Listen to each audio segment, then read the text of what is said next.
Today we are making pork chili, essentially. I don't really know, I don't have a recipe for this, I'm just kind of winging it. We are going to fire roast, well in this case broil, but you could do it over flames if you wanted. A bunch of this stuff. This is a shallot, we have a jalapeno, a poblano, some sweet peppers I had, a bunch of tomatoes. I also have some garlic and some chilies and some other stuff going on. And then I have this was thawing out in my freezer, leftover pork butt. As you can see, we're gonna carve that up. We're gonna get a chili paste. I also have some fresh ground cumin, coriander, marjoram, salt, some other stuff from our mortar and pestle. We are going to make chili. First step, fire roast all this stuff. Put it in your broiler. Broiler's on. And it's in there. We are just going to get this to the point where we can peel those things. It's going to get a little black and charred on there. And then we're going to take the skins off. All right, so first we're going to cut this up into cubes. First thing you want to do is pat it dry. And then we're going to cut it. And then we'll pat it dry one more time, salt it, and pat it dry. I'm going to keep this fat on it. Is there a bone in here? Can't quite remember if I cut the bone last time or not. Let's see. No, no bone. So yeah, maybe cut that down the center. This is still quite cold. It was in my freezer and fridge for a couple days, but you can see it's cuttable. It helps a little bit if when you cut meat, it's a little cold. Because it won't, it's not going to move around on you. Your hands aren't going to heat it up too bad. Okay, so do I want 100% of this fat? I might trim a little bit of this. Let me trim this.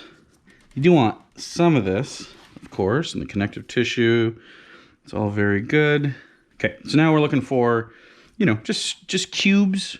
Essentially, this is going to break apart over time as we cook it down, so the form factor doesn't really matter too much here, except we want everything to be roughly even so that it cooks evenly and we get good rendering all throughout. We want to salt and season, and we will be using a marinade with those fire roasted veggies in a little bit.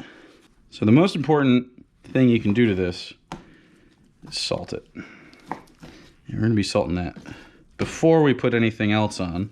That's our pork. So I'm going to pat it dry one more time just to make sure we don't get any excess moisture. And then you just want to get a nice coating of salt. And you want to do this every time you have like whole pieces of meat. You want all sides to be done. And you want to cut it before you salt it. It's going to express some of the water. It's going to season more thoroughly. I mean, I guess you could do it in a big hunk. You just got to let it sit around for longer. So next up, we're going to wait for these to broil for a little bit. I guess we can look at them now. You see how they're starting to blister a little bit. That'll blister more. We're going to take the skins off of the tomatoes and the peppers because that hurts your tummy. And then we're going to blitz a lot of it together. So we're going to make a marinade for this, let it sit, and then we're going to have a base for our chili later. Okay, so everything's out of the broiler. Some of the peppers and stuff are in here steaming to get the skins off easier.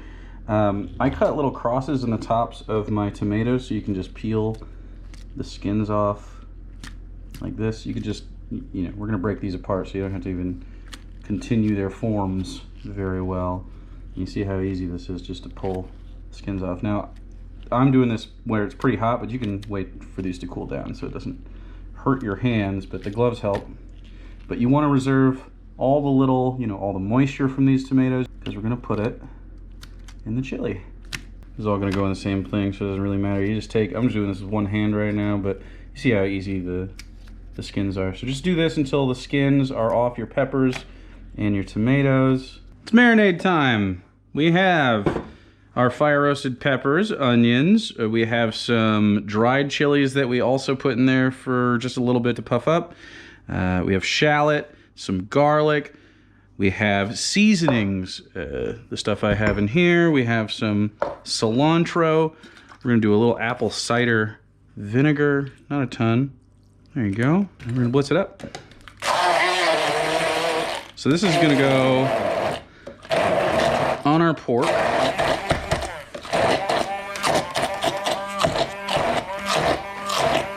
can see how chunky. Oh, we also want to add oil. This is just olive oil. That's fine.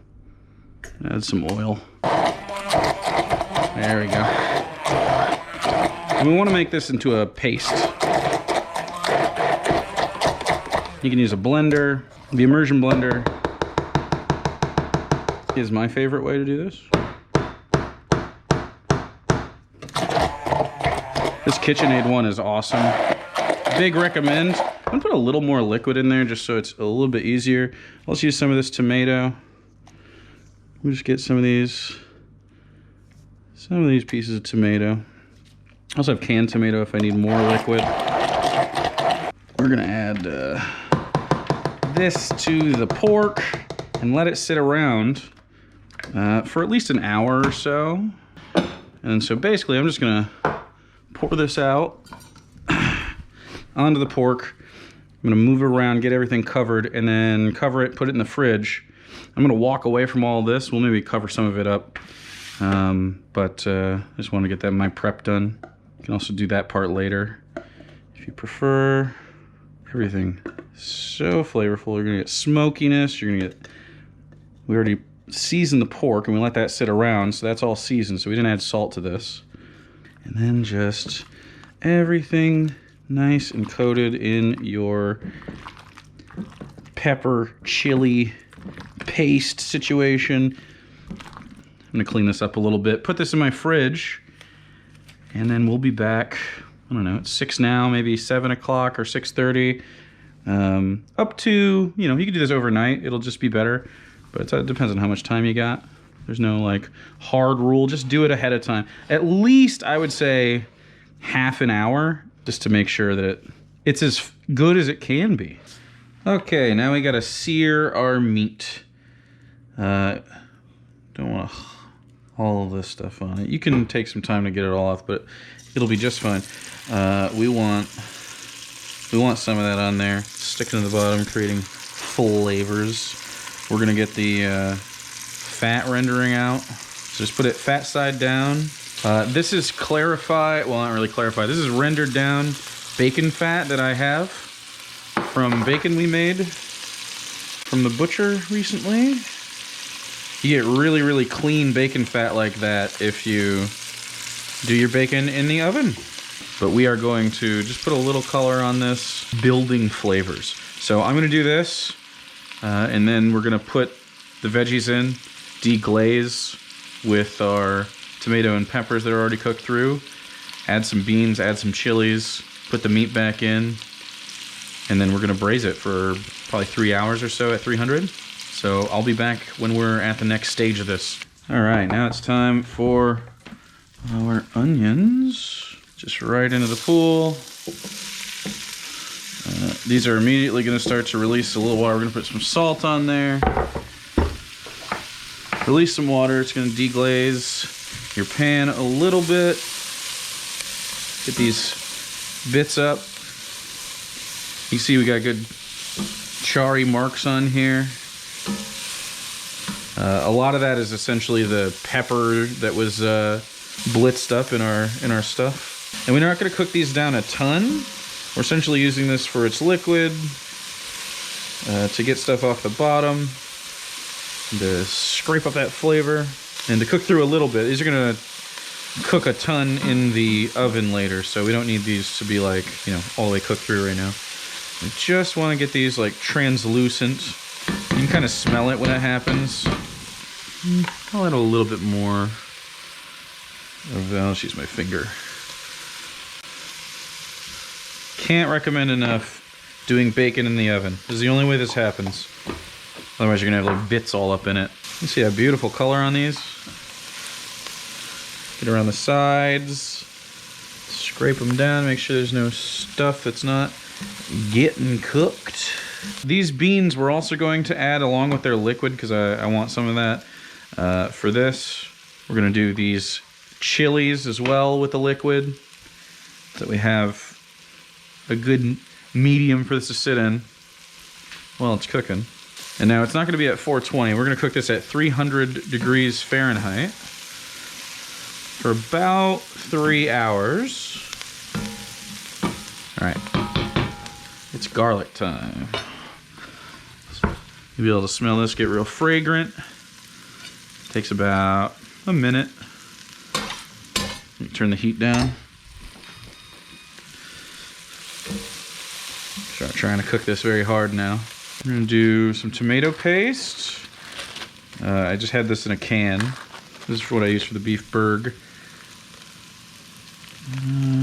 That's plenty. It's about that much. You do more or less concentrated tomato flavor. You want that pushed in there, mixed around. And that toast as well. You can see the bottom of the pan's not like dripping with fat or anything. There's not like, we don't want that because this is gonna render a lot of fat. So try to resist putting too much fat in the bottom of this to cook everything up. This is our fire roasted poblano and tomato with all its juice. We want all of it. Mush those up a little bit. If you got any hole, you put this through a food mill if you have one, if you care about that for the tomatoes. There we go. That going. Excellent. Now, if you feel like you need more liquid, you can add water, you can add broth, you can add more canned tomatoes if you feel like that. I'm not gonna, I don't think so. I think we're just gonna go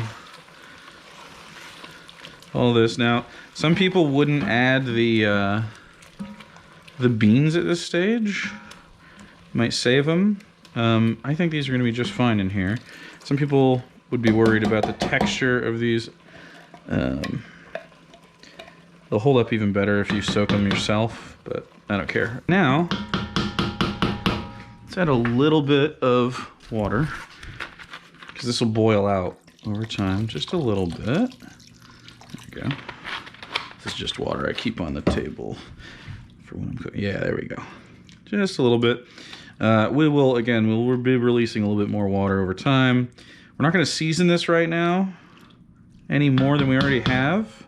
Just going to cook down. And so we're going to take all of this. That's all our meat. Nestle it down in here. Perfect. So this is sort of like a pulled pork chili, essentially.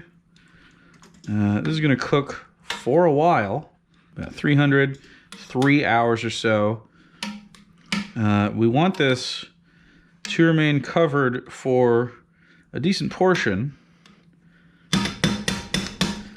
But at the end, we'll probably take the lid off. So put the lid on, 300 degrees, 3 hours.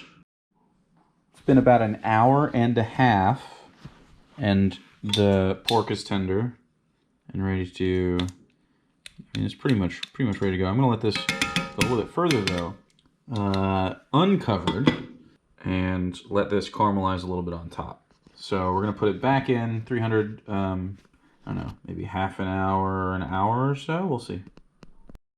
Okay, I have to stream now, but this is what it looks like. You see we got color on some of this. It's super gelatinous. It's just gonna fall apart if I touch it. I'm gonna let this cool all the way down, mixing up, but you can see we have like full meaty chili. Now, I did skim some of the fat off the top because some fat's gonna render inevitably, but you don't wanna get all of it out of there. You can always see it start just breaking down just because I'm putting my thing through it. So we're gonna start breaking this up, but reserve some of the fat on the side. You can make that for, sort of birria tacos. You could do, all sorts of stuff. So I'm gonna break this up a little bit and sort of let it sit. The chili is done. It looks delicious in every way. It's all pretty. Hit it with a little spritz of lime. This is cilantro. I like sour cream. It's got a little heat in it from the chilies and stuff, so the sour cream is gonna be nice to cut it. I also, just at the end, I didn't film this, I took maybe 2 tablespoons or so of brown sugar and put it in there and stirred it around to give it a little more round flavor. This is really good. You can see, if you bring it up close, you can see like how luxurious it is. If I push a spoon into one of these pieces of pork, you can see that it just like, cuts right through. It's really tender. We didn't overcook it. Still super juicy and tender. You could add corn near the end too. I wouldn't braise it the whole time. I would add it in the last, half hour or so. This is just so good. You can make this easily. You can make this with a whole bunch of stuff. You wouldn't even have to use the pork. I just had it. You can do this with beef. You can do this with burger, ground pork. You could do this with ground turkey. You wouldn't get the fat rendering, but of course you could make the vegan chili. We'll make a vegan chili at some point when I just have a bunch of veggies to go through. But essentially, just how I did the onions and stuff together in that chili paste, that's really what it's down to, is just making sure that you have actual chilies in here. The rendering and stuff, just depends on what you're putting in here. If you're making a vegan chili, you don't even have to cook it as long, but if you do braise it and slow cook it, it will be very good. You can do it with mushrooms, it'd be very, very tasty. And super recommend it if you don't use sour cream on stuff like this. I recommend trying it. You could also do, some people put cheese on everything. You could put cheese on it if you want to yet again. Would be valid. Probably something like a little milky though, like you do a queso fresco or something. Something to cut the heat out. Anyway, I'm just gonna eat this whole bowl on camera. Just kidding. You don't need to be here. That's it. It's really good. Pork chili. Got a little heat to it. Not too smoky.